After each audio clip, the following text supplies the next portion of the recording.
ना इधर ना उधर, हर खबर की पूरी खबर, ना लाग लपेट ना खबरों में खोट। आप देख रहे हैं एबीपी रिपोर्ट। नमस्कार, मैं हूं आपके साथ शीली और शुरुआत आज की 4 बड़ी खबरों के साथ करेंगे।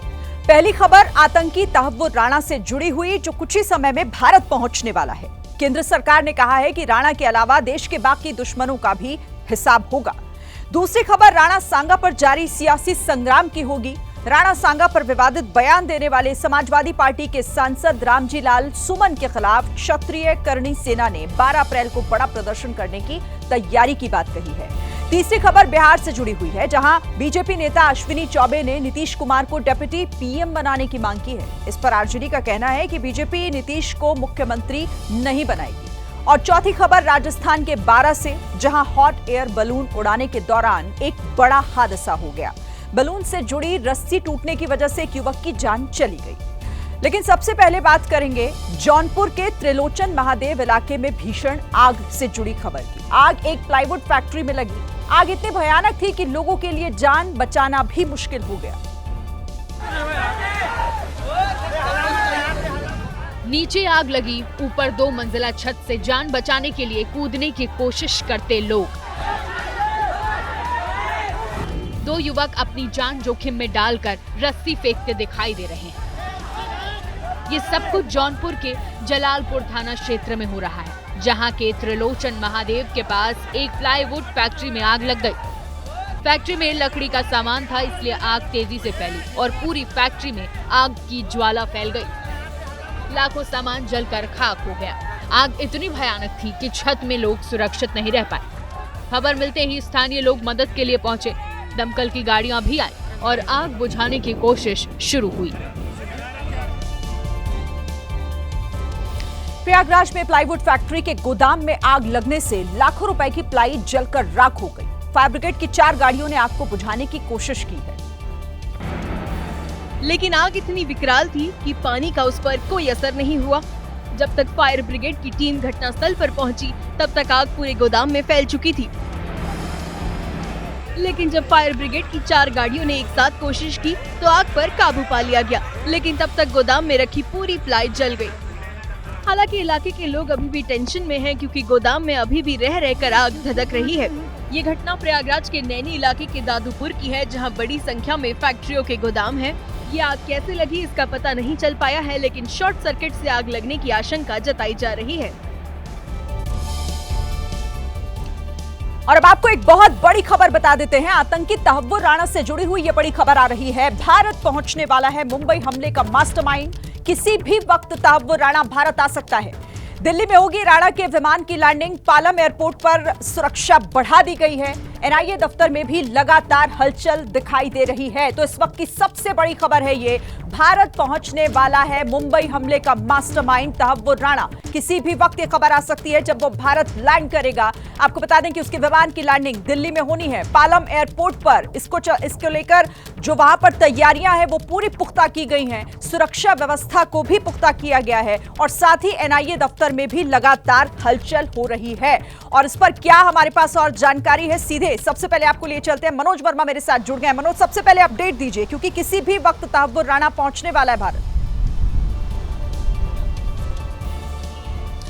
जी बिल्कुल, देखिए आपको बताना चाहूँगा, इस वक्त मैं पालम टेक्निकल एयरपोर्ट पर ही मौजूद हूँ और यहाँ पर हलचल जो है वो काफ़ी देर से चल रही है। और जो जानकारी मिल रही है उसके मुताबिक कभी भी जो है जो राणा है वो यहाँ पर एजेंसीज़ के साथ पहुँच सकता है। और दिल्ली पुलिस की जो कई टीमें हैं इस वक्त अंदर मौजूद है। हमने तमाम दिल्ली पुलिस की गाड़ियों को अंदर जाते हुए देखा है। और जब राणा यहाँ पर लैंड करेगा उसके बाद जो फॉर्मेलिटीज़ हैं वो पूरी की जाएंगी, कागजी कार्रवाई पूरी की जाएगी, उसको उसके केस में गिरफ्तार दिखाया जाएगा। और उसके बाद यहाँ से पूरे कॉन्वॉय के साथ, यानी कि एक लाव लश्कर के साथ, सुरक्षा के साथ उसको यहाँ से एनआईए हेडक्वार्टर लेकर जाया जाएगा, जिसके अंदर स्वाट कमांडोज की टीम होगी और बख्तरबंद गाड़ी के अंदर उसको लेकर जाया जाएगा। इसके अलावा दिल्ली पुलिस की 3rd बटालियन के लोग भी होंगे और जो ट्रैफिक है उस समय पर पूरा ट्रैफिक क्लियर कर दिया जाएगा। और एनआईए सबसे पहले हमारे दर्शकों को बताइएगा मनोज, आप नजर बनाकर रखिए। फिलहाल शुक्रिया आपका इस तमाम जानकारी के लिए।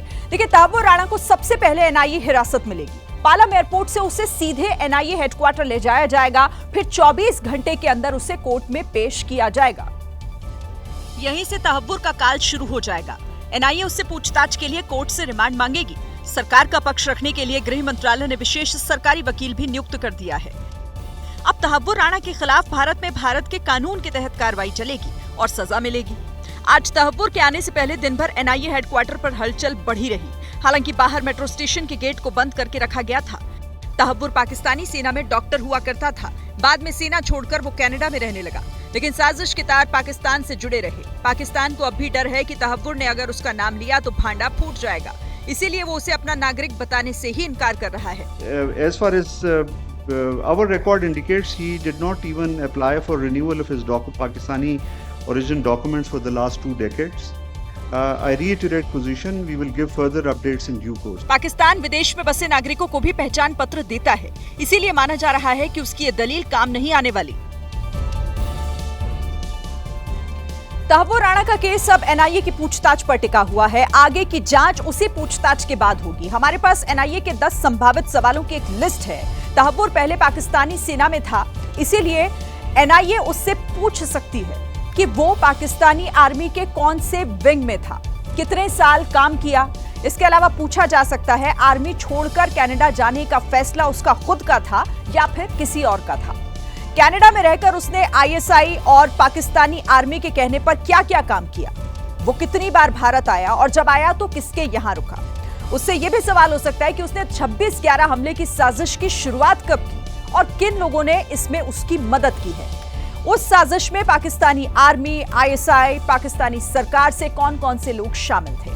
हमले के लिए फंडिंग कहां से हुई, इसकी भी जानकारी राणा से ली जाएगी। साथ में भारत में मौजूद स्लीपर सेल और उनके नेटवर्क पर भी सवाल पूछे जाएंगे। और दूसरा मास्टरमाइंड हेडली, वो कहां है, उससे राणा की मुलाकात कब हुई, ये भी सवाल तहव्वुर राणा से पूछा जाएगा।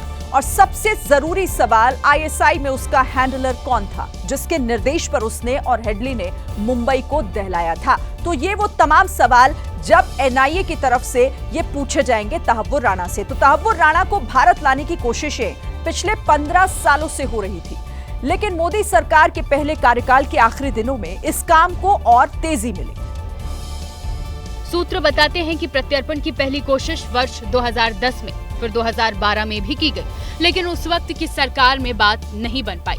जिसके बाद 2018 में मोदी सरकार ने फिर राणा के प्रत्यर्पण को अपनी प्राथमिकता में रखा। और अब जब मुंबई हमलों के 17 साल बाद तहव्वुर भारत लाया जा रहा है, तो गृह मंत्री अमित शाह कह रहे हैं तहव्वुर राणा की वापसी मोदी सरकार की ऐतिहासिक कूटनीतिक सफलता है। हमले के वक्त आतंकियों को मार गिराने वाले अफसर भी आज खुश हैं। एक मैसेज पूरे जग को जा रहा है कि भारत के ऊपर कोई भी हमला करेगा उसे बख्श नहीं दिया जाए। तहव्वुर को भारतीय सरजमी पर लाने के लिए भारत सरकार ने लंबी कानूनी लड़ाई लड़ी। राणा ने प्रत्यर्पण से बचने के लिए तमाम हथकंडे अपनाए, लेकिन अब उसके आतंकी खेल का पर्दाफाश होने वाला है। मुंबई में 166 बेकसूरों को मरवाने वाले तहव्वुर राणा को फांसी देने की मांग उठने लगी है। ये मांग वो लोग कर रहे हैं जिन्होंने तहव्वुर की वजह से अपने परिवार के लोगों को खो दिया। क्योंकि वो तहव्वुर ही था जिसने मुंबई को दहलाने के लिए आतंकियों को हमले का रोड मैप दिया था। उस रात जान की बाजी लगाकर आतंकी अजमल कसाब को पकड़ने वाले हवलदार तुकाराम का परिवार तहव्वुर को सरेआम फांसी देने की मांग कर रहा है। ऐसे लोगों को भर चौक में लेके, बड़े चौक में लेके, आजाद मैदान जैसे मैदान में लेके उनको जाहिर फांसी देना चाहिए। उनका शरीर का एक एक अवयव काट के उसके ऊपर नमक छिड़क के ये लोग को सजा देनी चाहिए। हमलों के दौरान 2 आतंकियों को मारने वाले पूर्व एनएसजी कमांडो मानते हैं कि फांसी से पाकिस्तान को तगड़ा तमाचा पड़ेगा। अगर इस आतंकवादी को सरेआम अगर फांसी दी जाएगी, मेरी देश की सरकार से निवेदन है, तो आने वाले टाइम के अंदर जो ना आतंकवाद के ऊपर जो ना रूह कांपेंगे हिंदुस्तान की धरती के ऊपर जो ना इस तरह की घटना करने को। जनभावनाओं का सम्मान है, लेकिन सूत्रों के मुताबिक तहव्वुर के खिलाफ उन्हीं मामलों में केस चल सकता है जिनकी अनुमति अमेरिकी कोर्ट से मिली है। अभी तक ये सार्वजनिक नहीं हुआ है कि उन धाराओं में फांसी का प्रावधान है या नहीं। जोधपुर में उस वक्त अफरा तफरी मच गई जब पेट्रोल पंप पर अचानक ही अनाज से भरे हुए एक ट्रक में आग लग गई। गनीमत रही कि वक्त रहते पेट्रोल पंप मैनेजर ने जांबाजी दिखाई और ट्रक को किसी तरह पेट्रोल पंप स्टेशन से दूर कर दिया।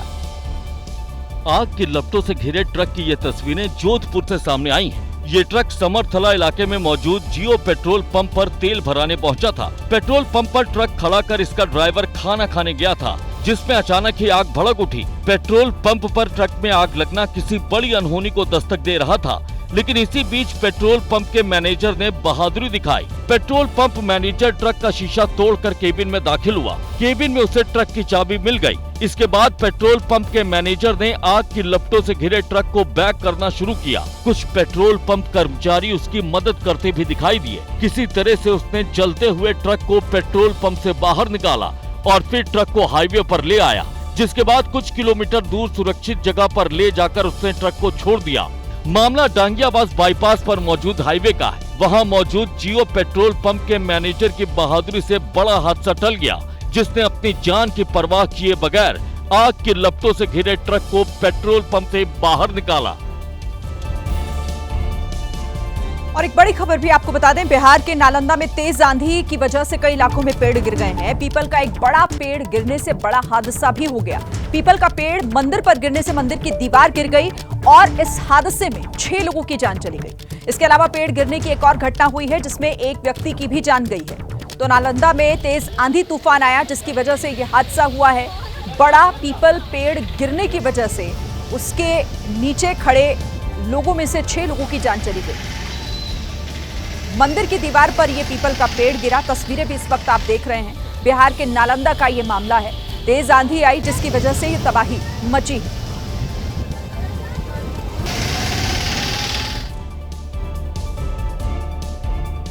और मौसम देखिए एकदम बदल गया है। बिहार के नवादा में तेज आंधी ने भारी तबाही मचाई। किसानों को काफी नुकसान हुआ। खेतों में खड़ी हुई गेहूं की फसल पूरी तरह नष्ट हो गई है। तेज हवाओं की वजह से दोपहर को ही शहर की सड़कों पर घना अंधेरा छा गया, जिससे यातायात भी ठप हो गया। नवादा के मौसम विभाग ने बारिश और साथ ही ओले गिरने की भी चेतावनी जारी की।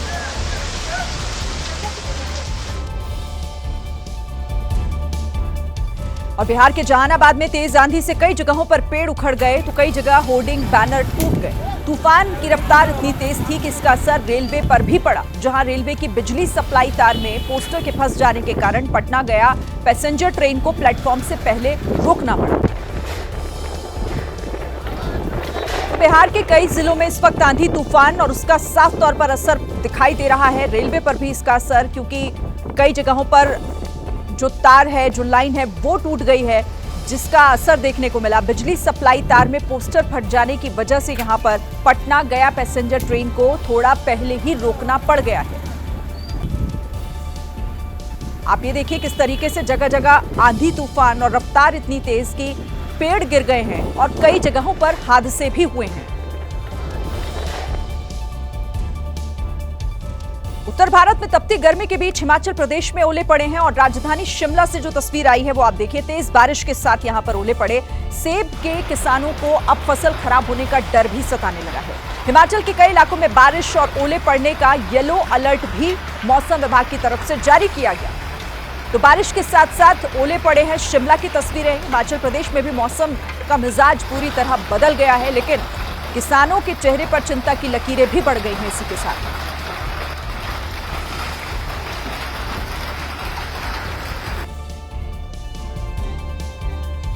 बिहार में चुनावी तैयारियों के बीच बीजेपी नेता अश्विनी कुमार चौबे ने बिहार के मुख्यमंत्री नीतीश कुमार को उप प्रधानमंत्री बनाने की मांग कर सियासी पारा चढ़ा दिया है। क्योंकि अश्विनी चौबे ने ये मांग ऐसे समय में की है जब बिहार में इसी साल विधानसभा चुनाव होने हैं और एनडीए नीतीश के चेहरे को आगे कर चुनाव लड़ रही है। क्या बिहार की इच्छा है कि हमारे नीतीश भाई नरेंद्र भाई मोदी जी के टीम में उनको उप प्रधानमंत्री का दर्जा प्रदान हो जाए तो एक बड़ी कृपा होगी। ये बिहार के लिए सुनहरा अवसर होगा। लेकिन अश्विनी चौबे की ये मांग जेडीयू को पसंद नहीं आई। जेडीयू ने इसे अभिव्यक्ति की आजादी बताकर नकार दिया। अश्विनी चौबे जी ने अपनी बात को कहा है, लेकिन बिहार के लोगों को नीतीश कुमार जी का नेतृत्व पसंद है। लोहा गरम देख आरजेडी ने भी निशाना साधने में देर नहीं लगाई। आरजेडी कह रही है कि बीजेपी नीतीश को निपटाने की कोशिश में है। मुख्यमंत्री की कुर्सी से बीजेपी बेदखल करेगी। अब कोई बीजेपी के नेता कहते हैं भारत रत्न मिलना चाहिए, कोई कह रहे हैं उप प्रधानमंत्री बनाना चाहिए। ये क्या बता रहा है? ये संकेत है कि अब आदरणीय नीतीश कुमार जी को बीजेपी निपटाएगी। ऐसे में अश्विनी चौबे की ये मांग निजी थी या इसके पीछे कोई सियासी मकसद है, फिलहाल इस पर कुछ भी कह पाना मुश्किल है। इस साल बिहार में विधानसभा चुनाव होने, चुनाव का काउंटडाउन भी शुरू हो चुका है। पटना में रोजाना नए नए पोस्टर्स के जरिए सियासी पारा हाई हो रहा है। अब तो वार पलटवार के लिए पोस्टर वाली जंग भी शुरू हो गई है। बिहार की सड़कों पर आरजेडी का पोस्टर लगा है, जिसमें बड़े बड़े शब्दों में लिखा है, अच्छा सिला दिया तूने मेरे प्यार का, इफ्तार कराकर लूट लिया वक्फ बोर्ड हमारा। नीतीश पर अटैक वाला ये पोस्टर आरिफ जिलानी ने लगाया है, जो कि मधुबनी के नेता हैं। पोस्टर में नीचे लिखा है, अपनी कुर्सी की चाहत में आप मुसलमानों के भरोसे से खेल गए, उसके लिए शुक्रिया। जो सबका होता है वो किसी का नहीं होता। आरजेडी की तरफ से लगातार पोस्टर लगाकर नीतीश को टारगेट किया जा रहा है, मुस्लिम विरोधी भी बताया जा रहा है। बता दें कि नीतीश कुमार ने वक्फ संशोधन बिल का समर्थन किया था और अब ये कानून बन चुका है। इधर आरजेडी को टारगेट करते हुए पोस्टर लगाया गया है। उधर आरजेडी दफ्तर के बाहर भी पोस्टर्स लगे हुए हैं, जिसमें लालू परिवार को सनातन विरोधी बताया गया। लालू परिवार पर पलटवार वाला ये पोस्टर भी चर्चा का विषय बना हुआ है। पोस्टर में लालू, राबड़ी, तेजस्वी और तेज प्रताप की तस्वीरें लगी है।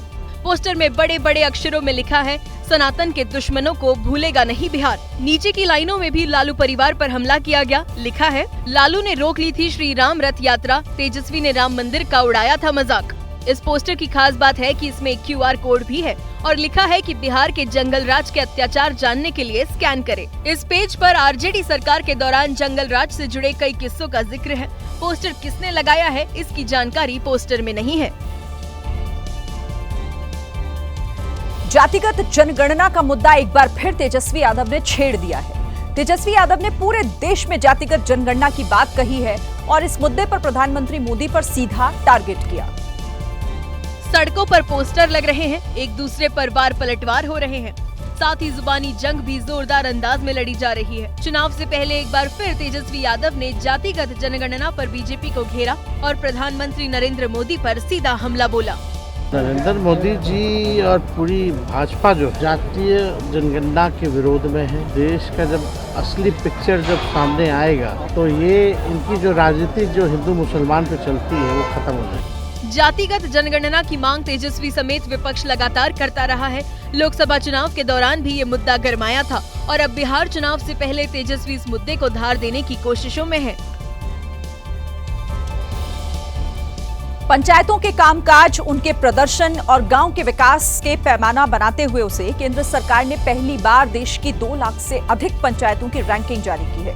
केंद्र के इस पंचायत उन्नति इंडेक्स के मुताबिक देश की 2 लाख पंचायतों में एक भी पंचायत को A+ यानी अचीवर ग्रेड की रेटिंग नहीं मिली है। चौंकाने वाली बात इसमें यह है कि 2 लाख पंचायतों में सिर्फ 699 पंचायतों को ही A ग्रेड यानी फ्रंट रनर की रेटिंग मिली है। A ग्रेड रेटिंग पाने वाली पंचायतों में भी 87% सिर्फ गुजरात और तेलंगाना की हैं।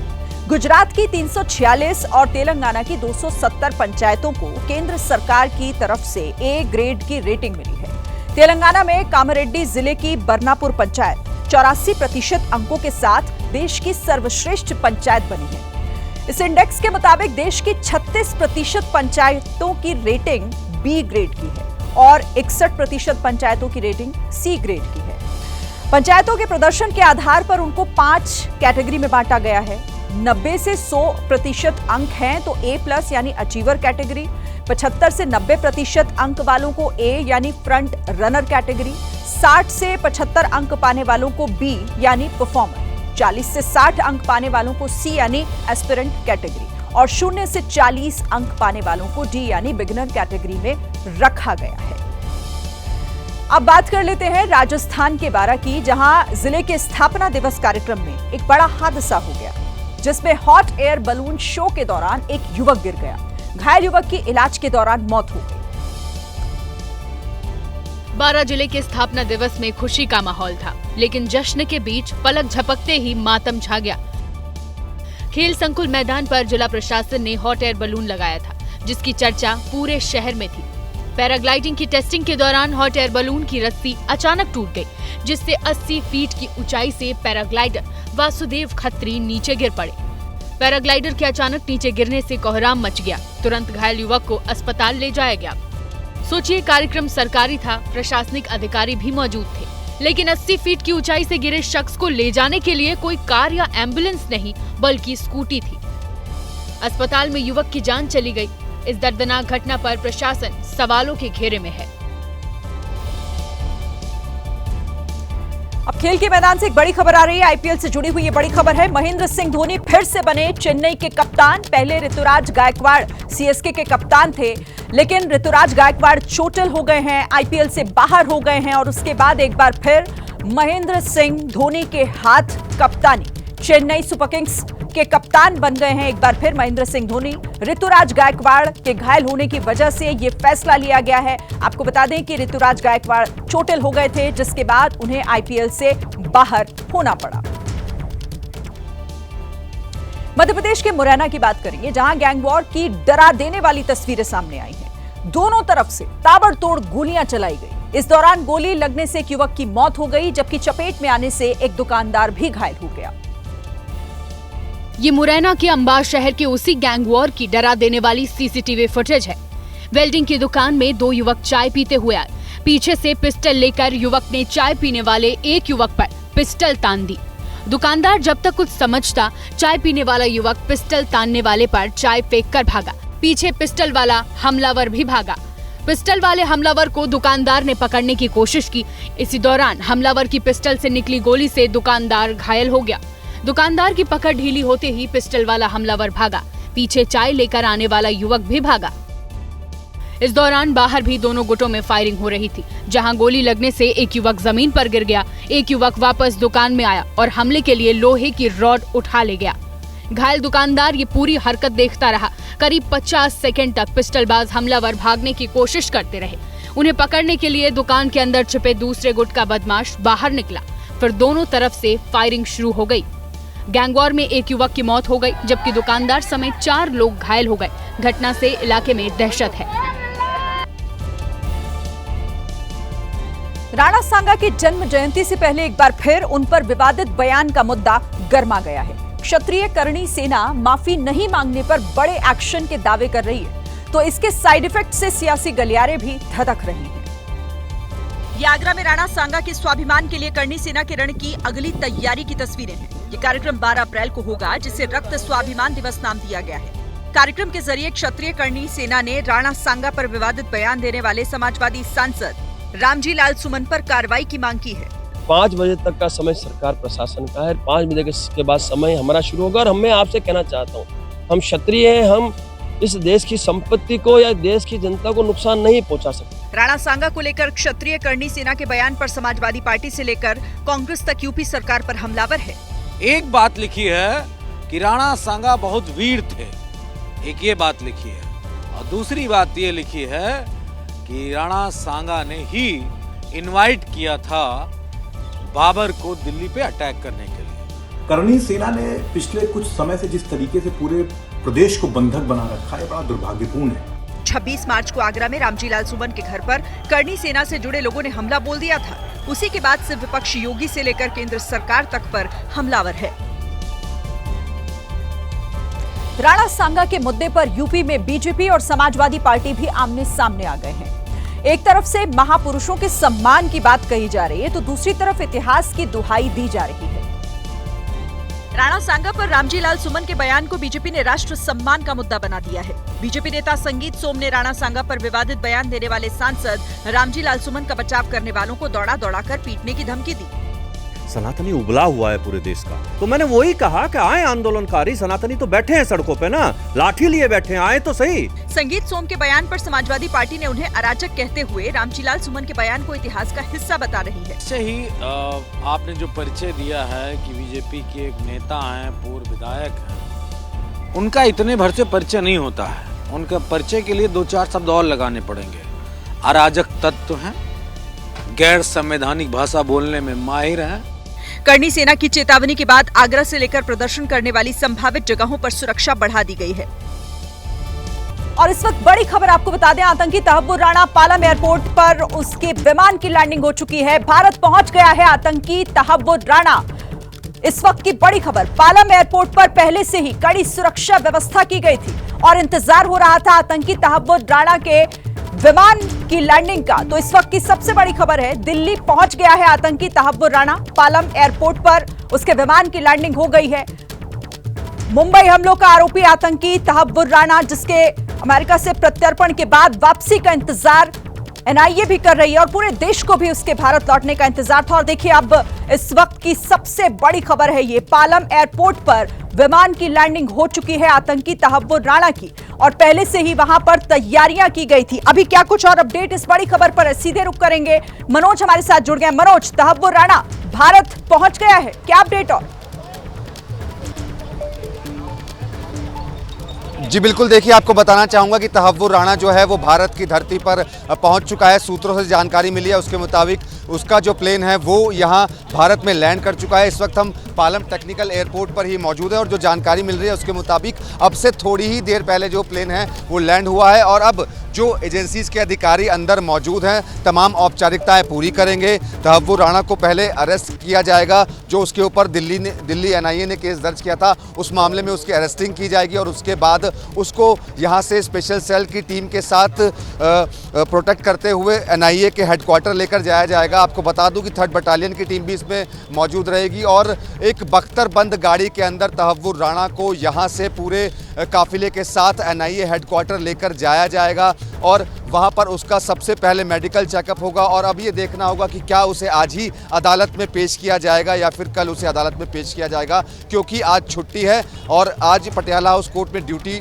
मजिस्ट्रेट जो हैं वो बैठते हैं। तो अब ये देखना होगा कि वीसी के जरिए भी पेश किया जा सकता है, मजिस्ट्रेट खुद एनआईए भी आ सकते हैं। ये एक सवाल अभी तक बना हुआ है, लेकिन इतना ज़रूर है कि जो तहव्वुर राणा है वो यहाँ एजेंसीज के साथ यहाँ भारत में पहुँच चुका है। जी बिल्कुल, तो एक बार फिर से अपने दर्शकों को ये बड़ी खबर, बड़ा अपडेट दे दे। तहव्वुर राणा जो दिल्ली लाया गया है, आतंकी तहव्वुर राणा, मुंबई हमलों का मास्टरमाइंड, 26/11 मुंबई हमले का मास्टरमाइंड तहव्वुर राणा, जिसको प्रत्यर्पण के बाद ये भारत लाया गया है। और इसके बाद अब आगे बहुत सारे वो खुलासे होंगे जिन पर से पर्दा उठना रह गया था, लेकिन ये बड़ी सफलता, ये बड़ी कामयाबी भारत और भारत सरकार की। और अब सबसे पहले आपको अपडेट हम दे रहे हैं कि भारत लाया गया है, उसका विमान लैंड हो चुका है पालम एयरपोर्ट पर, उसके विमान की लैंडिंग हुई है। मनोज, मैं एक बार फिर से आपसे समझना चाहूंगी कि अब उसके बाद वहां पर किस तरीके की हलचल बढ़ती हुई आप देख रहे हैं, किस तरीके की सुरक्षा व्यवस्था जो है उसे वहां पर पुख्ता किया गया है, तस्वीरों के जरिए भी अगर आप बताएं। जी बिल्कुल, देखिए मैं सुबह से ही यहीं पर मौजूद हूं और तमाम जो दिल्ली पुलिस की गाड़ियां हैं वो लगातार इसी दरवाजे से अंदर आती हुई और बाहर जाती हुई लगातार नज़र आ रही थी। और 3rd बटालियन की जो टीम है उसको भी स्टैंड बाय पर रखा गया था। आपको बताना चाहूँगा कि 3rd बटालियन की जो दिल्ली पुलिस की टीम है उसका काम होता है आरोपी को जेल ले जाना और जेल से वापस अदालत तक पहुँचाने का काम होता है, तो स्टैंड बाय पर उस टीम को भी रखा हुआ था। इसके अलावा दिल्ली पुलिस के जो स्वाट कमांडोज हैं उनकी टीम को भी अंदर ही बुलाया गया था, वो टीम भी अंदर ही मौजूद है। इसके अलावा तमाम जो एजेंसीज के अधिकारी हैं वो इस वक्त अंदर मौजूद हैं। पहले तमाम औपचारिकताएं पूरी की जाएंगी। तहव्वुर राणा का जो है उसको अरेस्ट दिखाया जाएगा, उसके केस में अरेस्ट किया जाएगा और उसके बाद उसको एनआईए हेडक्वार्टर लेकर जाया जाएगा, पूरे काफिले के साथ लेकर जाया जाएगा, पूरी तमाम सुरक्षा के साथ उसको यहाँ से लेकर जाया जाएगा। अभी एक जो जानकारी हमारे सूत्रों से मिल रही है, ऐसा भी हो सकता है कि तहव्वुर राणा का जो मेडिकल चेकअप है वो यही पालम टेक्निकल एयरफोर्स के अंदर ही करवा लिया जाए, क्योंकि जब किसी आरोपी को लाया जाता है, जब उसे अदालत में पेश करना होता है तो उसका मेडिकल चेकअप कराना ज़रूरी होता है। तमाम केसेस में ये देखा गया है कि मेडिकल जो है वो अस्पताल के अंदर होता है, क्योंकि लेकिन ये एक बड़ा आतंकी है और सुरक्षा की दृष्टि को भी ध्यान में रखते हुए मेडिकल जो है वो यहाँ अंदर भी हो सकता है और एनआईए हेडक्वार्टर ले जाने के बाद भी हो सकता है, लेकिन इतना ज़रूर है मेडिकल चेकअप किया जाएगा। और उसके बाद बड़ी अपडेट आप इससे जुड़ा हुआ हमारे दर्शकों को दे रहे हैं, लेकिन हमारे साथ एनआईए दफ्तर का आप रुख करेंगे हम। नीरज राजपूत भी हमारे साथ जुड़ गए हैं। नीरज, इंतजार खत्म हुआ, एनआईए के अधिकारियों का भी इंतजार खत्म हुआ, तहव्वुर राणा का विमान लैंड कर चुका है, हलचल वहां भी बढ़ी है क्या? बिल्कुल श्रीन, बिल्कुल आपने ठीक कहा है। इस वक्त हलचल मच चुकी है और पूरी तरह से जिस रूट से आना है तहव्वुर राणा को एनआईए हेडक्वार्टर में, वहाँ से बिल्कुल उसको साफ कर दिया गया है। वहाँ पर जो पहले कुछ मीडिया कर्मी थे उनको सबको साफ कर दिया गया। इस रास्ते से यहाँ से आएगा, लोधी रोड से आएगा उसका जो काफिला है पुलिस की गाड़ियों के साथ, एनआईए के अधिकारियों के साथ, और यहाँ आके ये ठीक सामने जो मेरे पीछे जो बिल्डिंग दिखाई दे रही है, कैमरामैन अजीत दिखाएंगे। ये सामने NIA headquarter, national investigation agency, देश की सबसे बड़ी जांच एजेंसी जो लेकर आ रही है देश के सबसे बड़े दुश्मन यानी तहुवर हुसैन राणा को। और यहीं पर अगले 30 दिन तक, क्योंकि UAPA में अरेस्ट किया गया है तहुवर हुसैन राणा को, तो 30 दिन तक की पुलिस रिमांड मिल सकती है, कोर्ट से मिल सकती है। हमने यहाँ पर देखा है कि जुडिशल मजिस्ट्रेट की जो कार्रवाई है, लीगल कार्रवाई है, उसके लिए भी जो NIA के अधिकारी हैं वो पूरी तरह से तैयार हैं कि जैसे ही वो यहाँ पर आएगा हो सकता है कि सीधे ही उसको जुडिशल मजिस्ट्रेट के सामने पेश कर दिया जाए। और आगे की, क्योंकि आज छुट्टी है, अवकाश है आज, तो कल फिर जब प्रॉपर कोर्ट NIA कोर्ट होगी तो उसके सामने पेश किया जाएगा, या फिर वीडियो कॉन्फ्रेंसिंग के जरिए जो NIA के जज होंगे उनके सामने पेश किया जाएगा और बताया जाएगा कि उसके खिलाफ केस क्या है, क्योंकि वहीं पर केस चल रहा है। 2009 का केस चल रहा है। जिस वक्त ये FIR दर्ज हुई थी तब से ही NIA कोर्ट के सामने पेश की गई थी उस FIR को, जिसमें कहा गया था कि तहुवर हुसैन राणा और डेविड कॉलमैन हेडली दोनों जो नेम्ड FIR थी उनके खिलाफ, की बताया गया था कि मुंबई में जो अटैक हुआ था 26/11 के, उसके अलावा भी वो भारत में अलग अलग जगह पर हमला करना चाहते थे, आतंकी वारदात करना चाहते थे, आतंकी हमला करना चाहते थे, जिसके लिए ही अलग FIR जो थी 4/2009 दर्ज की गई थी NIA के दफ्तर में, यानी कि NIA के पुलिस स्टेशन में, जो उस वक्त अलग पुलिस स्टेशन हुआ करता था। तो वहीं पर अब इस हेडक्वार्टर के अंदर, जहां पर सुरक्षा पूरी तरह से बढ़ा दी गई है, दिल्ली पुलिस और साथ ही जो पैरामिलिट्री फोर्सेज हैं उनको यहाँ पर अलर्ट किया गया है कि किसी वक्त भी जब पालम एयरपोर्ट से, यानी कि टेक्निकल एयरपोर्ट से निकल कर आएगा काफिला, तो सीधा यहाँ पर पहुँचेगा। उसके लिए पूरा रूट खाली होना चाहिए, कोई बाधित नहीं होनी चाहिए उस रूट में, ताकि सीधा ही ले जाकर उसको अंदर ले जाया जाए और उसके बाद जो लीगल प्रोसीडिंग्स है और उसके बाद आगे की आपकी जो पूछताछ है वो शुरुआत कर दी जाए। नीरज, आप मुझे ये हमारे दर्शकों को समझाइएगा। देखिए, अभी पालम एयरपोर्ट पर उसका विमान लैंड हुआ है, उसके बाद वहां पर भी कुछ टेक्निकलिटीज और जो बाकी नियम हैं उसकी प्रक्रिया जो है वो पूरी की जाएंगी। फिर आप कह रहे हैं कि सीधे यहां NIA दफ्तर लाया जाएगा, मुख्यालय लाया जाएगा, लेकिन उसके बाद की प्रक्रिया क्या आज से ही वो पूछताछ शुरू हो जाएगी? किस तरीके से अब आगे होना क्या है इस केस में? तहुवर राणा का इस दफ्तर पर आना क्यों महत्वपूर्ण हो जाता है? देखिए शरीन, जो तहुवर को यहाँ लाया जा रहा है, दिल्ली लाया जा रहा है, दरअसल वो 2009 में जो FIR रजिस्टर्ड हुई थी, जिसमें कहा गया था कि लश्कर-ए-तैयबा, हुजी और पाकिस्तानी जो खुफिया एजेंसी ISI, ये सब मिलकर भारत के खिलाफ जो है साजिश रच रहे थे। 120A का जो मामला दर्ज किया गया था IPC की, उस वक्त IPC हुआ करती थी, अब बदल गई है IPC।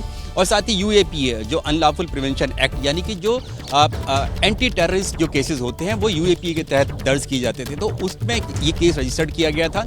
और उसके लिए ही, क्योंकि आज अवकाश है, तो आज कोर्ट के सामने पेश नहीं किया जा सकता है। NIA कोर्ट जो पटियाला हाउस कोर्ट में है, चाहे फिजिकली हो या वीडियो कॉन्फ्रेंसिंग के जरिए, तो आज के दिन जो अवकाश का दिन होता है, गजेटेड छुट्टियां होती हैं, तो वहाँ पर ड्यूटी मजिस्ट्रेट एक नियुक्त किया जाता है, पूरी दिल्ली के लिए नियुक्त किया गया है।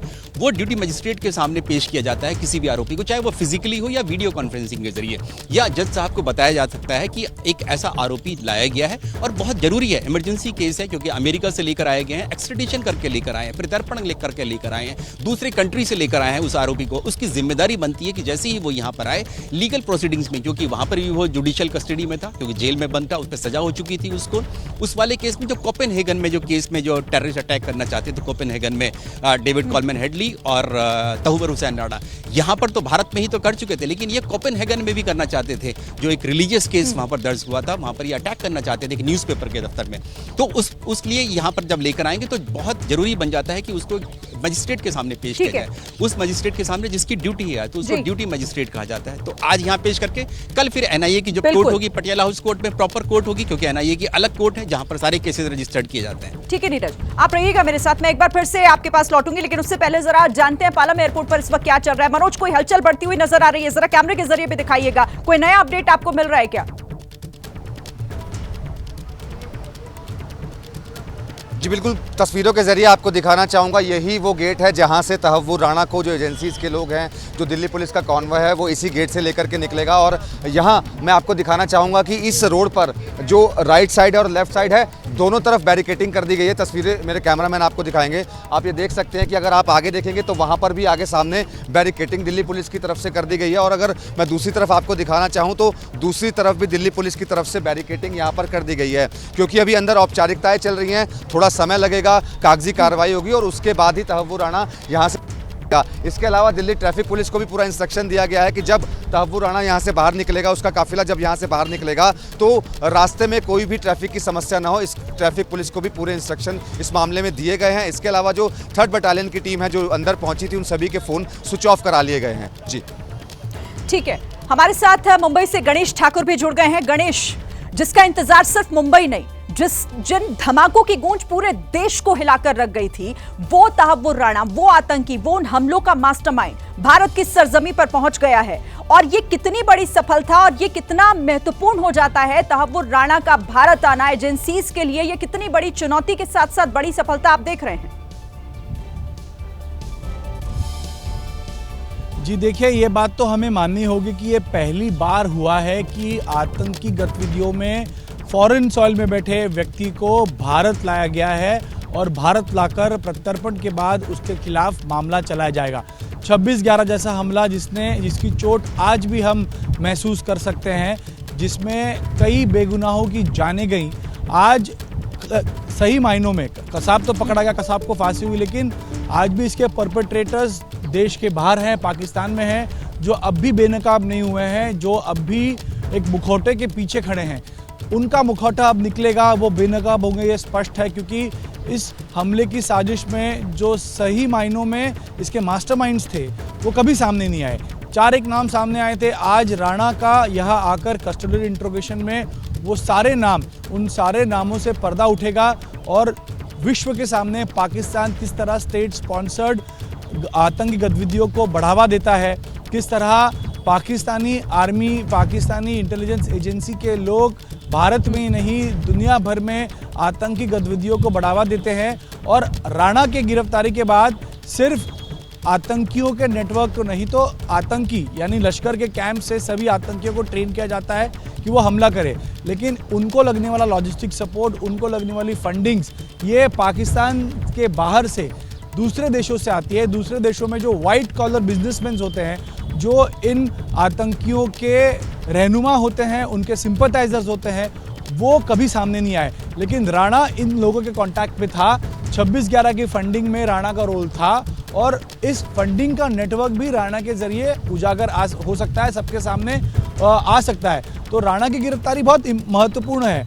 इससे पहले अबू सलेम को हमने देखा था, लेकिन अबू सलेम ये अंडरवर्ल्ड का एक डॉन था, आतंकी गतिविधियों में शामिल पहला ऐसा ये आतंकी है जिस पर आतंकी गतिविधियों को बढ़ावा देने, लॉजिस्टिक सपोर्ट करने और 26/11 जैसे हमले में आरोपी के तौर पर अमेरिका की मदद से, ये पहला केस ऐसा था जिसमें FBI ने बढ़ चढ़कर इन्वेस्टिगेशन में मुंबई पुलिस की मदद की, भारत सरकार की मदद की थी। तब जाकर डेविड कोलमन हेडली का डिपोजिशन सेशंस कोर्ट में हुआ, कोर्ट के सामने हुआ और उसी के टेस्टिमनी के आधार पे राणा का रोल सामने आया था।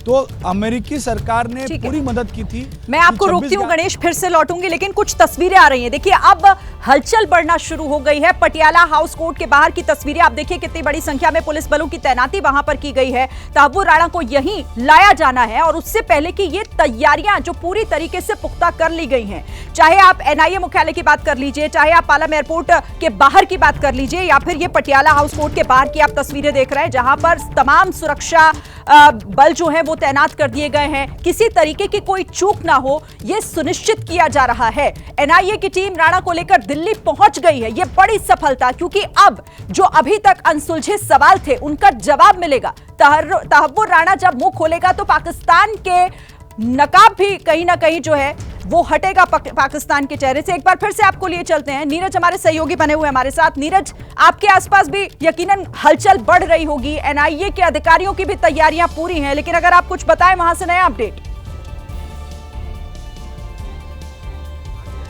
बिल्कुल शरीन, अगर हम लोग दिखाना चाहें यहाँ पर तो आप देखिए, ये मैं बता देता हूँ कि कहाँ से एंट्री होगी। जो रास्ता पूरा बंद कर दिया गया है, यानी कि सिर्फ और सिर्फ वहाँ से पुलिसकर्मी और NIA की टीम ही यहाँ से आ सकती है। ये सामने जो गाड़ी दिखाई दे रही है, ये रास्ता जो आ रहा है सामने, ये लोधी रोड से आ रहा है। ये रास्ता CGO कॉम्प्लेक्स में एंटर करता है और यहाँ पर जैसे ही हम एंटर करते हैं तो लेफ्ट हैंड साइड में दयाल सिंह कॉलेज पड़ता है और इसके राइट साइड में CRPF, BSF, CISF के हेडक्वार्टर हैं। और जैसे ही मुश्किल से 100 मीटर के करीब आते हैं तो यहाँ पर ये NIA का दफ्तर है, हेडक्वार्टर जिसको हम लोग बोलते हैं, नेशनल इन्वेस्टिगेशन एजेंसी का है। यहाँ पर ये देखिए, और पूरा जितना यहाँ से लेकर वहाँ तक आप देखेंगे, क्योंकि सामने कुछ मीडिया कर्मी खड़े हुए हैं, तो आप देखेंगे कि ये CRPF के जो सुरक्षा कर्मी हैं और दिल्ली पुलिस के कर्मी हैं वो खड़े हुए हैं, जो हथियार के साथ खड़े हुए हैं ये CRPF के, ये इसीलिए सुरक्षा के लिए खड़े किए गए हैं ताकि यहाँ पर अगर किसी भी तरह की कोई भी सुरक्षा में चूक नहीं होनी चाहिए। जितने भी यहाँ पर आप देख रहे हैं सिर्फ और सिर्फ ये मीडिया कर्मी है जो आज यहाँ पर इस कवरेज के लिए आए हैं। उसके अलावा यहाँ पर सिविलियंस को आने का मना कर दिया गया। हालांकि आज छुट्टी भी थी,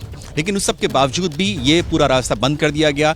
यहाँ तक कि जो मेट्रो स्टेशन है, क्योंकि यहाँ पर मेट्रो स्टेशन है, जवाहरलाल नेहरू स्टेडियम का ये मेट्रो स्टेशन जहाँ हम खड़े हुए, ये नीचे हमारे यहाँ मेट्रो स्टेशन है, यहाँ पर जहाँ पर हम इस वक्त खड़े हुए हैं। लेकिन इसके जो गेट्स हैं, उन दोनों गेट्स पर भी जो हमने देखा है कि केंद्रीय पुलिस बल के जो जवान हैं उनको खड़ा किया गया, ताकि कोई भी यहाँ पर एंटर अगर या एग्जिट करता है यहाँ से तो एग्जिट करके इस रास्ते पर ना आ जाए कि यहाँ पर नहीं आना चाहिए। तो वो इसीलिए क्योंकि सुरक्षा में कोई भी चूक नहीं चाहती है, सुरक्षा में कोई चूक ना रहे, यही सुनिश्चित हर जगह किया जा रहा है। एक बार फिर पालम एयरपोर्ट, जहां पर तहव्वुर राणा इस वक्त उसके विमान की लैंडिंग हुई और वहीं वो मौजूद है, तमाम अधिकारी भी वहां पर बने हुए हैं। एक बार मनोज जरा बताइए कि अभी अंदर कौन कौन से अधिकारी, कौन कौन सी टीम मौजूद है, कितना समय लग सकता है जब तहव्वुर राणा इसी गेट से बाहर निकलेगा और फिर जो प्रक्रिया है वो आगे की शुरू होगी? जी बिल्कुल, देखिए आपको बताना चाहूँगा कि अभी प्रोसेस जो है वो अंदर शुरू हो चुका है, लेकिन उसमें थोड़ा समय ज़रूर लग सकता है। आपको बताना चाहूँगा कि अंदर एनआईए के जो 7 अधिकारी तो मौजूद हैं ही, इसके अलावा गृह मंत्रालय के अंदर टीम मौजूद है, पुलिस की टीम मौजूद है।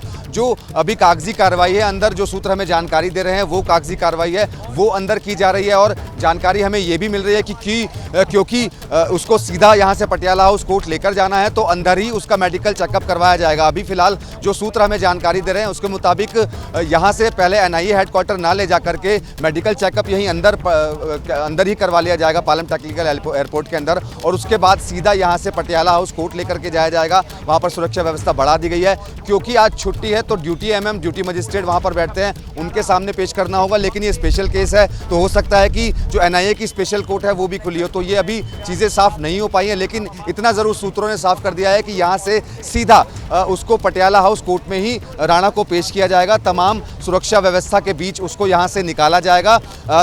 एजेंसीज के लोग तो साथ में मौजूद होंगे ही, साथ ही साथ दिल्ली पुलिस की जो स्पेशल सेल की टीम है, जो स्वाट कमांडोज हैं, वो यहाँ पर पूरी सुरक्षा व्यवस्था के बीच जो है लेकर जाएंगे। आप तस्वीरें देख सकते हैं कि दरवाज़ा अभी यहाँ पर खुला है और कुछ मूवमेंट जो है वो यहाँ पर थोड़ी बहुत अभी देखी जा सकती है, लेकिन अभी इंतज़ार करना होगा कि कितनी देर में राणा यहाँ से बाहर निकलता है, उसका अभी इंतज़ार करना होगा। लेकिन इस सड़क के दोनों तरफ की अगर मैं बात करूँ तो दोनों तरफ पुलिस की तरफ से बैरिकेटिंग जो है वो कर दी गई है, चाहे राइट साइड हो चाहे लेफ्ट साइड हो, दोनों तरफ। तस्वीरों में आप देख सकते हैं कि यहाँ पर राइट साइड में भी एक साइड में बैरिकेटिंग कर दी गई है, एक साइड की बैरिकेटिंग खुली हुई है। लेकिन जब तहव्वुर राणा बाहर निकलेगा तो शायद इस रास्ते को भी बंद कर दिया जाएगा। और मेरे कैमरामैन आपको इस तरफ की तस्वीर भी दिखाएंगे।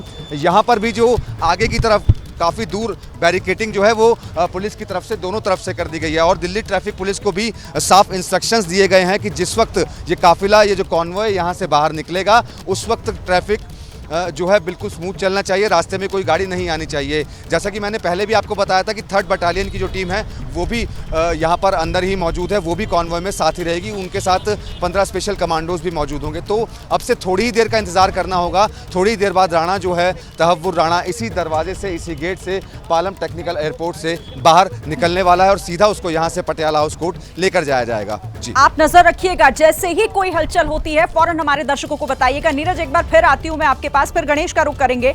एनआईए के अधिकारियों की तैयारी जाहिर है पूरी होगी, लेकिन कौन से वो सवाल जो अब तक चुनौती बने हुए थे एनआईए के सामने, लेकिन अब तहव्वुर राणा के आने के बाद वो आसान हो जाएंगे उन अधिकारियों के लिए भी और साथ ही देश की जनता के लिए भी, उस धमाकों से पीड़ित उन तमाम लोगों के लिए भी। हाँ बिल्कुल शिरीन, देखिए ये जो मामला है इसमें दरअसल हम ये तो जानते हैं कि 26/11 के हमले के जो पीड़ित हैं, जो 150 से ज़्यादा थे, 160 से ज़्यादा, उनको तो इंसाफ मिलेगा ही। जो 250 से ज़्यादा लोग घायल हुए, जिसमें विदेशी भी शामिल थे, अमेरिकी नागरिक भी शामिल थे, इजरायली नागरिक भी शामिल थे।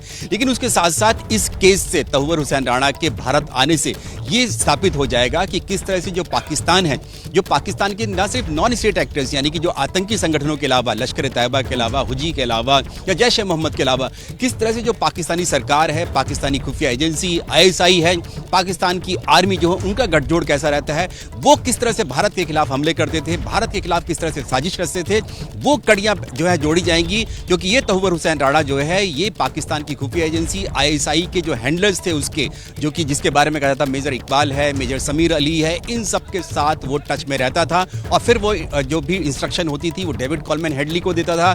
डेविड कॉलमैन हेडली भारत में आकर मुंबई में ताज होटल, नरीमन हाउस, चबार्ड हाउस जितने भी हैं, दिल्ली के नेशनल डिफेंस कॉलेज, दिल्ली के पहाड़गंज में चबार्ड हाउस यानी कि जो इजरायली जो धर्म का जो धार्मिक स्थल होता है उन सब की रैकी करता था, वो इसके इंस्ट्रक्शन पर करता था। और इसके इंस्ट्रक्शन पर फिर ये जो इंस्ट्रक्शंस होती थी ये तहव्वुर हुसैन राणा को जाती थी। तहव्वुर हुसैन राणा फिर ISI को बताता था कि ताज होटल में किस किस जगह पर कहाँ पे सुरक्षा है, कहाँ पर आप जाके आतंकियों को भेज सकते हैं। उसके सैंड मॉडल यहाँ पर तैयार किए जाते थे ताकि अजमल कसाब और बाकी जो आतंकी हैं उनको वहाँ पर किस तरह से ड्रिल दी जाए कि वो जब अटैक करेंगे, बोट से आएंगे, अरब सागर से आएंगे, कराची से आएंगे, तो वो मुंबई में कहाँ अटैक करना है, उनको उन सब की जानकारियाँ जो थी वो ये दोनों देते थे, तहव्वुर हुसैन राणा। और कैसे करते थे? ट्रैवल एजेंसी की आड़ में, बिजनेसमैन बनकर, वाइट कॉलर के अपना ऑफिस चलाकर। वो पता ही नहीं चल पाता था कि ये जो पहले शख्स जो था दाऊद गिलानी के नाम से जानता था, वो इस सब के लिए भारत के खिलाफ साजिश रचने के लिए अपना नाम चेंज कर देता है, डेविड कॉलमैन हेडली रख लेता है। किसी को शक नहीं होता है भारत में कि एक शख्स इतना बड़ा आतंकी अमेरिका से आया हुआ है जो कि पाकिस्तानी मूल का नागरिक है, वो यहाँ पर आकर पूरे भारत की जो है रैकी करके चला जाता है। ताज होटल की मुंबई, अहमदाबाद, कौन सा शहर इन्होंने नहीं छोड़ा था।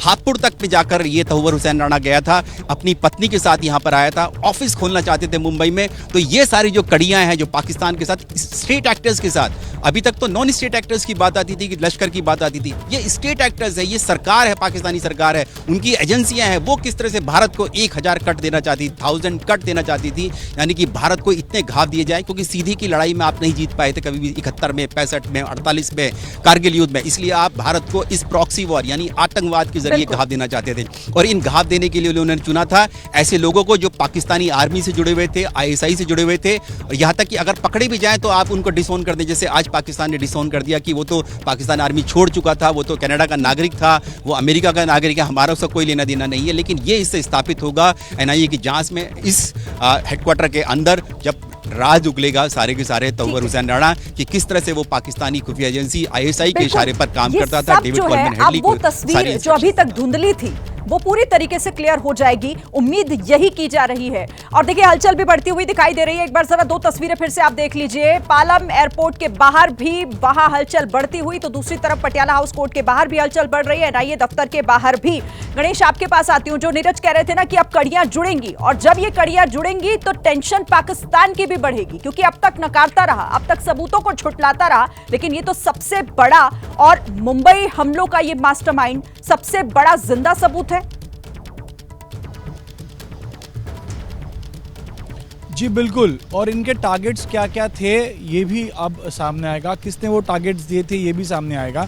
अभी दिल्ली में हमने कुछ देर पहले बात की, तो मुंबई में भी मुंबई पुलिस और जो नोडल एजेंसी है यहाँ क्राइम ब्रांच जो इसका इन्वेस्टिगेशन कर रही थी, उन्होंने भी अपना काम किया है और ट्रायल कोर्ट के रिकॉर्ड्स दिल्ली भेजे हैं, क्योंकि अब वहाँ NIA पहले कस्टडी लेने जा रही है। तो यहाँ से ही वहाँ तक सारी बातें पहुंचेंगी कि क्या 26/11 के इन्वेस्टिगेशन में सामने आया था राणा के बारे में, और उसी के आधार पे NIA कोर्ट पे वो बातें दलील रखी जाएंगी।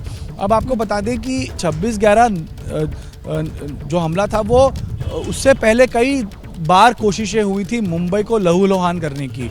मई 2008 में हुई, अक्टूबर में हुई, सितंबर 2008 में हुई, लेकिन कुछ कारण ये अटैक्स हो नहीं पाए। और ताज, ट्राइडेंट, छबाद हाउस, ये सारे टारगेट्स बाद में आए थे जब हेडली और राणा ने मिलकर ISI, पाकिस्तानी आर्मी और लश्कर को ये बताया कि अगर हमको वॉर ही करना है, प्रॉक्सी वॉर जिसे हम कहते हैं, तो कहीं बम रख के चलेगा नहीं, क्योंकि इससे पहले न्यूक्लियर प्लांट्स की रेकी की गई थी, इंपॉर्टेंट इंस्टॉलेशंस की रेकी गई थी, और प्लान ये था कि वहाँ पहले की तरह बम रखे जाएं, वहाँ बम ब्लास्ट करके एक तरह से बेगुनाहों की को मारे। लेकिन ये हेडली और राणा ही थे जिन्होंने ये बताया कि अगर हमको जंग ही करनी है तो हमको अलग अलग इंपॉर्टेंट जगहों पर लोगों को हॉस्टेज रखना पड़ेगा, वहाँ पर जाकर हमें हमारे आतंकियों को घुसाकर जंग लड़नी पड़ेगी, और उसी तैयारी के साथ ये आए थे।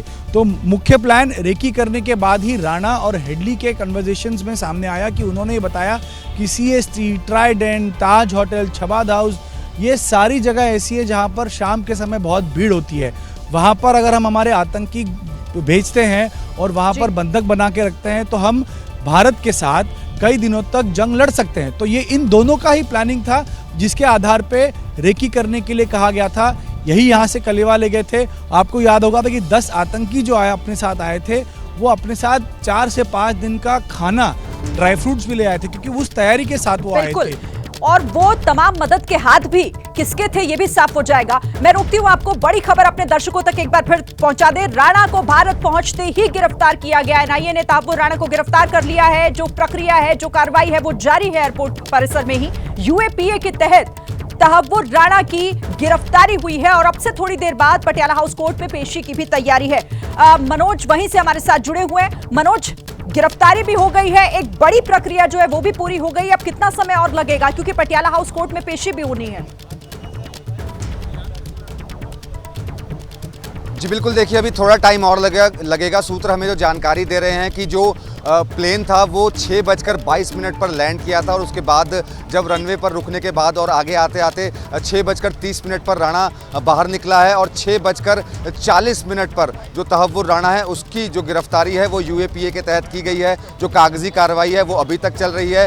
दिल्ली ट्रैफिक पुलिस को साफ इंस्ट्रक्शंस दे दिए गए हैं। तस्वीरें मेरे कैमरामैन लगातार आपको ये पालम टेक्निकल एयरपोर्ट की दिखाते रहेंगे। ट्रैफिक पुलिस ने तहव्वुर राणा के लिए जो रूट बनाया है उसमें 2 रूट बनाए हैं कि अगर किसी रूट पर कोई दिक्कत आती है तो दूसरा वैकल्पिक रूट भी तैयार रहेगा, यानी कि अगर ट्रैफिक जाम मिलता है या उसकी वजह से कोई प्रॉब्लम आती है। इसके अलावा कोई ग्रीन कॉरिडोर जो है वो नहीं दिया गया है। सिर्फ इतना ज़रूर है कि रेड लाइट पर ग्रीन सिग्नल दिया जाएगा, यानी कि जो रेड लाइट होंगी वो ग्रीन रहेंगी। यहाँ से एनआईए हेडक्वार्टर तक का जो सफ़र है वो 17 किलोमीटर का है और जो पटियाला हाउस कोर्ट है वो 14 किलोमीटर तक का सफ़र यहाँ से है। तो तैयारियाँ जो हैं वो लगभग पूरी हो चुकी है। दिल्ली पुलिस की जो एक गाड़ी है वो यहाँ पालम टेक्निकल एयरपोर्ट के बाहर आकर यहाँ पर खड़ी हो चुकी है और अब बस सिर्फ इंतज़ार है तो तहव्वुर राणा के बाहर आने का। तमाम जो एजेंसीज़ के लोग हैं वो यहीं पालम टेक्निकल एयरपोर्ट के अंदर मौजूद है। स्पेशल सेल की जो स्वाट कमांडोज़ की टीम है वो अंदर मौजूद है। 3rd बटालियन की जो टीम है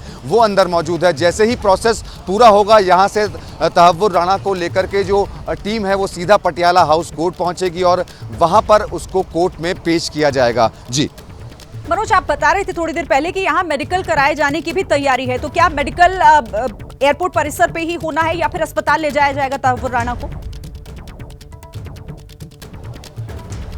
जी देखिए, जो सूत्र हमें जानकारी दे रहे हैं उसके मुताबिक क्योंकि हाई सिक्योरिटी के चलते, तहव्वुर राणा की सिक्योरिटी के चलते उसको हॉस्पिटल ले जाना शायद संभव नहीं है। इसी वजह से जो जानकारी हमें मिली है कि उसका जो मेडिकल है वो यहीं पालम टेक्निकल एयरपोर्ट के अंदर होगा। जो डॉक्टर्स की टीम है वो पालम टेक्निकल एयरपोर्ट के अंदर ही मौजूद है। जो संभवतः जो मेडिकल है वो अंदर ही कराया जाएगा और उसके बाद सीधा यहाँ से उसको पटियाला हाउस कोर्ट लेकर के जाया जाएगा, क्योंकि अभी दिन भी लगातार ढलता और उसको लाने में समय भी लग गया है। जैसे ही तमाम औपचारिकताएं अंदर पूरी हो जाएंगी, तमाम कागजी कार्रवाई पूरी हो जाएगी, उसका मेडिकल हो जाएगा तो सीधा यहाँ से तहव्वुर राणा को सीधा पटियाला हाउस कोर्ट लेकर जाया जाएगा, क्योंकि पटियाला हाउस कोर्ट की भी सिक्योरिटी जो है वो पूरी की पूरी चाक चौबंद कर दी गई है, वो पूरी की पूरी तरह से बढ़ा दी गई है। तो बस इंतज़ार किया जा रहा है तमाम औपचारिकताएँ पूरी होने का, तमाम पेपर वर्क जो है वो अभी इस वक्त किया जा रहा है और जैसे ही मेडिकल होगा तमाम जो एजेंसीज़ के लोग हैं वो तहव्वुर राणा को यहाँ से लेकर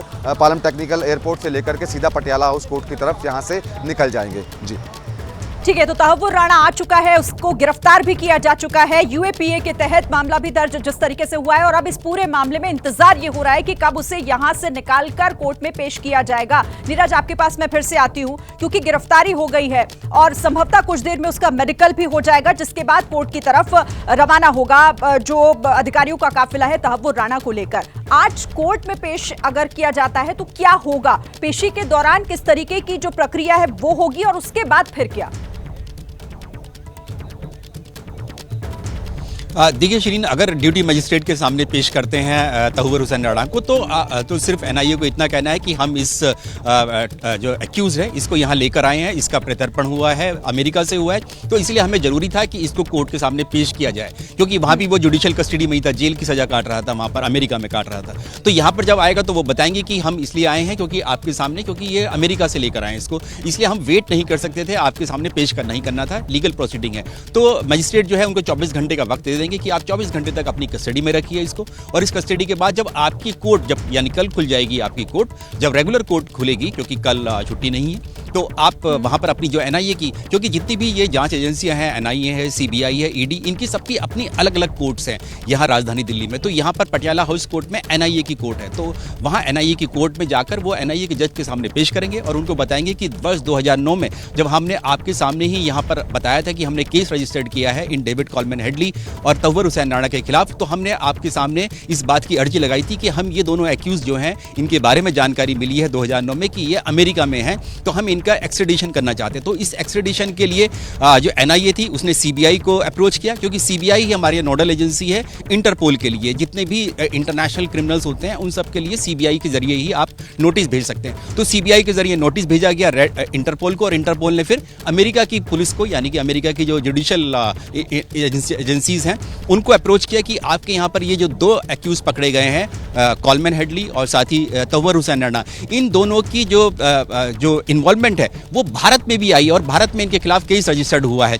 तो इसलिए ही यहाँ पर हम इनका एक्सट्रेडिशन चाहते हैं, और ये एक्सट्रेडिशन 2009 से लेकर श्रीन अब 2025 आ गया है। दर्शकों को दिखा रहे हैं हम, एनआईए की तरफ से जो वकील है, वकीलों की पूरी टीम वो पटियाला हाउस कोर्ट पहुंच गए हैं, हलचल बढ़ती हुई साफ तौर पर। इसका मतलब ये कि अब थोड़ा समय एयरपोर्ट पर लगेगा और उसके बाद वहां से अधिकारी जो है वो तहव्वुर राणा को लेकर पटियाला हाउस कोर्ट पहुंचेंगे, जहां पर पेशी होनी है। तो देखिए तस्वीरें एक्सक्लूसिव इस वक्त एबीपी न्यूज पर हम आपको दिखा रहे हैं। बड़ी खबर है ये, और इस मामले से जुड़ा हुआ ये बड़ा अपडेट, महत्वपूर्ण तस्वीरें पटियाला हाउस कोर्ट के बाहर की, जहां एनआईए के वकील पटियाला हाउस कोर्ट पहुंच गए हैं अपनी पूरी तैयारी के साथ, क्योंकि अब से थोड़ी ही देर बाद मुंबई हमलों का mastermind Tahawwur Rana Patiala House Court में पेश किया जाएगा। एनआईए के अधिकारियों की भी तैयारियां पूरी हैं, क्योंकि बहुत सारे वो सवाल जिनका जवाब मिलना रह गया था, बाकी था, वो अब सब पर्दाफाश होंगे, राज और सवालों के जवाब भी मिलेंगे। लेकिन फिलहाल कुछ तस्वीरें जो ये हलचल बढ़ाती हुई इस मामले में इसलिए दिखाई दे रही है क्योंकि तहव्वुर राणा पहुंच चुका है पालम एयरपोर्ट पर, उसका विमान लैंड हो चुका है, उसके खिलाफ मामला जो है उस गिरफ्तारी भी हो चुकी है, यूएपीए के तहत उसे गिरफ्तार किया गया है, मेडिकल होना बाकी है अभी, और उसके बाद फिर जो अधिकारियों का काफिला है वो तहव्वुर राणा को लेकर पटियाला हाउस कोर्ट सीधे पहुंचेगा। दो तस्वीरें, महत्वपूर्ण तस्वीरें, पहली तस्वीर पटियाला हाउस कोर्ट के बाहर की है, तो दूसरी तस्वीर आप पालम एयरपोर्ट के बाहर की देख रहे हैं, और इसी दरवाजे से थोड़ी ही देर बाद आपको वो काफिला निकलता हुआ दिखाई देगा, जिसमें तहव्वुर राणा, मुंबई हमलों का मास्टरमाइंड, जिसने मुंबई में हुए धमाकों से पूरे देश को हिलाकर रख दिया था, वो जब मुंह खोलेगा तो कई ऐसे नाम भी निकलकर सामने आएंगे जिस पर मुहर लगना बाकी रह गया था। आप दूसरी तस्वीरों में पुलिस अधिकारियों की भी तैयारियां देख रहे हैं, क्योंकि बड़ी संख्या में पुलिस बल को तैनात भी किया गया है, सुरक्षा सुनिश्चित की गई है। अच्छा, आपको लिए चलते हैं सीधे पटियाला हाउस कोर्ट। हमारे संवाददाता अहमद बिलाल वहीं से हमारे साथ जुड़ गए हैं। हम तस्वीरें तो देख रहे हैं, लेकिन आप जरा अपने कैमरे से दिखाइए अहमद बिलाल, वहां किस तरह की तैयारियां और कैसी हलचल बढ़ती हुई। बिल्कुल शिरीन, देखिए मैं आपको सबसे पहले पटियाला हाउस कोर्ट के जो मेन गेट है, जो मेन दरवाजा है, मैं आपको उसकी तस्वीर दिखा रहे हैं कि देखो यहाँ पर किस तरीके से जो पुलिस की तरफ से जो चाक चौबंद सुरक्षा है वो यहाँ पर की गई है, क्योंकि जब अब से कुछ देर बाद ही जो मुंबई हमलों का जो मास्टरमाइंड है तहव्वुर राणा, वो उसे जो है वो पटियाला हाउस कोर्ट में ही जो है वो पेश किया जाएगा। लेकिन उससे पहले किस तरीके की तैयारी जहाँ पर पुलिस के जो जवानों की तरफ से जो है वो की गई है कि जो पुलिस के जो आला अधिकारी हैं वो यहाँ पर पहुँच चुके हैं। इसके अलावा जो रस्सियाँ के जरिए जो लोग हैं यहाँ पर, जो मीडिया कर्मी हैं, उनके मूवमेंट को भी कर्टेल करने के लिए यहाँ पर तैयारी जो है वो की जा रही है, और जो मुख्य द्वार है उसको पूरी तरीके से खाली कराने की, क्लीन कराने की जो जद्दोजहद है उसमें जो पुलिस के जवान हैं वो लगे हुए हैं, ताकि जब जो कॉन्वॉय है, जब वो आएगा, पुलिस का जो कॉन्वॉय है वो आएगा पटियाला हाउस कोर्ट, तो उसके बाद जो वो सीधे जो गाड़ियां हैं वो सीधे पटियाला हाउस कोर्ट के अंदर जो है वो यहाँ पर चली जाए। तो जो पुलिस के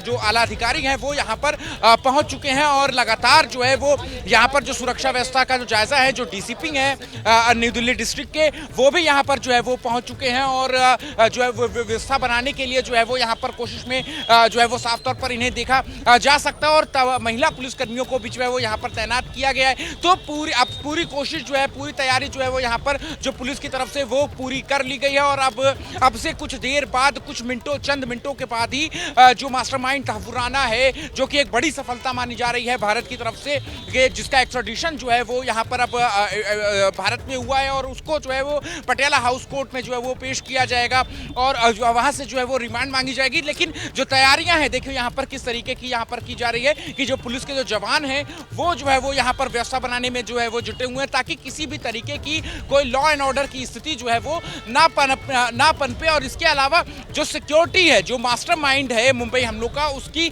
सिक्योरिटी का भी जो है वो हमें ख्याल जो है वो रखना है। इस वजह से भी इस तरीके की जो सुरक्षा व्यवस्था है पूरे जो है वो देखने को मिल रही है। और पटियाला हाउस कोर्ट को इस तरह जो है वो इस वक्त जो अभेद्य किला है उसमें तब्दील कर दिया गया है। चप्पे चप्पे पर जो पुलिस के जवान हैं वो तैनात हैं। इसके अलावा पटियाला हाउस कोर्ट का जो परिसर है वहाँ से भी जो है वो लोगों को बाहर कर दिया गया है, जो मीडिया कर्मी या फिर जो आम पब्लिक जिनकी ज़रूरत नहीं थी क्योंकि कोर्ट का टाइम जो है वो ख़त्म हो चुका है, ऐसे सभी लोगों को जो है वो यहाँ पर कोर्ट के परिसर के बाहर कर दिया गया। एक बार मेरे कैमरा पर्सन मान सिंह से मैं कहूंगा कि वो कोर्ट परिसर के भी अंदर की तस्वीरें अगर वो जूम करके दिखाएं तो देखिए आपको कि अमूमन जो है वो कोर्ट का जो परिसर होता है वो भीड़ और गहमा गहमी की स्थिति जो है वो देखने को मिलती है। लेकिन अभी इस वक्त यहाँ पर सिर्फ और सिर्फ पुलिस के जो जवान हैं वही सिर्फ इस कोर्ट परिसर के अंदर जो है वो देखने को मिलेंगे। इसके अलावा जिसकी जरूरत नहीं है। फिलहाल अगर मुमकिन है तो पुलिस कर्मियों से बात करने की कोशिश कीजिए, उनसे जानिए कि कितना समय लग सकता है और किस तरीके की तैयारियां उनकी तरफ से की गई हैं।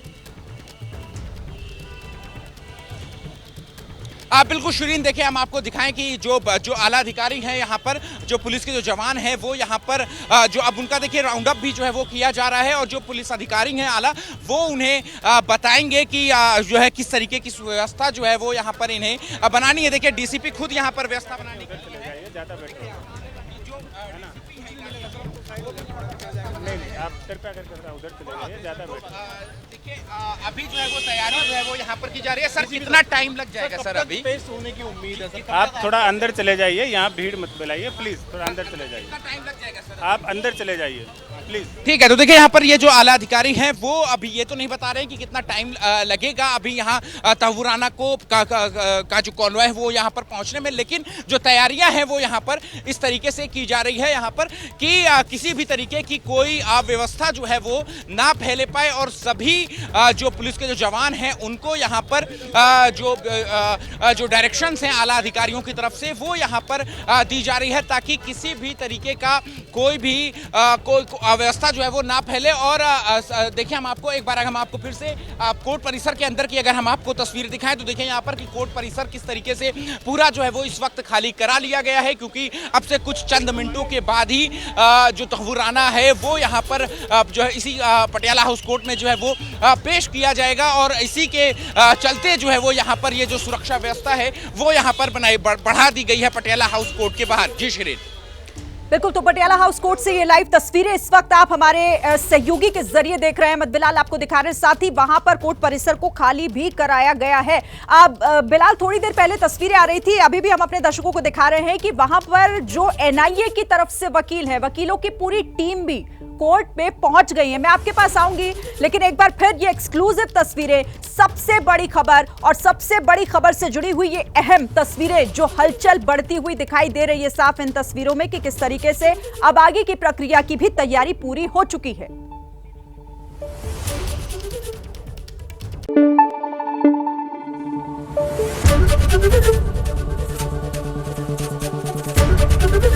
एबीपी न्यूज आपको रखे आगे।